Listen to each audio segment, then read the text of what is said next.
అలా సాష్టాంగ పడుతున్నాడు లేస్తున్నాడు అంటే ఎవరో కాదయ్యా, ఇదిగో నిన్ను మోసం చేసి నీకు ద్రోహం చేసి మరలా ఇది తిరిగి వస్తున్నాడే ఆ యాకోబు, నీ సొంత సహోదరుని యాకోబే. అయ్యో నా సహోదరుడు ఏమైంది, అలా కుంటుకుంటూ వస్తున్నాడు, ఏమైపోయాడు, వాడికి దిగుచుట్టు పట్టింది ఏమిటని అన్నకి సహోదరు పక్షం ఏం కలిగిందంటండి. దేవుడు ఆ యాకోబు అంటున్నాడు, నేను ఎంత ప్రార్థన చేస్తే దేవుడేంటి నా తడగూటమే పెట్టాడు, నేను కుంటివలసి వచ్చింది అంటున్నాడు. కానీ ఆ కుంటితనమే సహోదరుడికి యాకోబు మీద ఏం పుట్టేలా చేసిందంటండి, దయ పుట్టేలాగా చేసిందట. హల్లెలూయా హల్లెలూయా.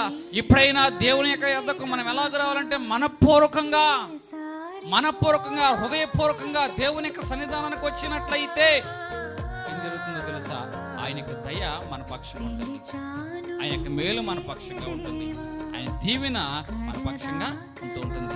బైబిల్ గ్రంథంలో చివరిగా ఒక మాట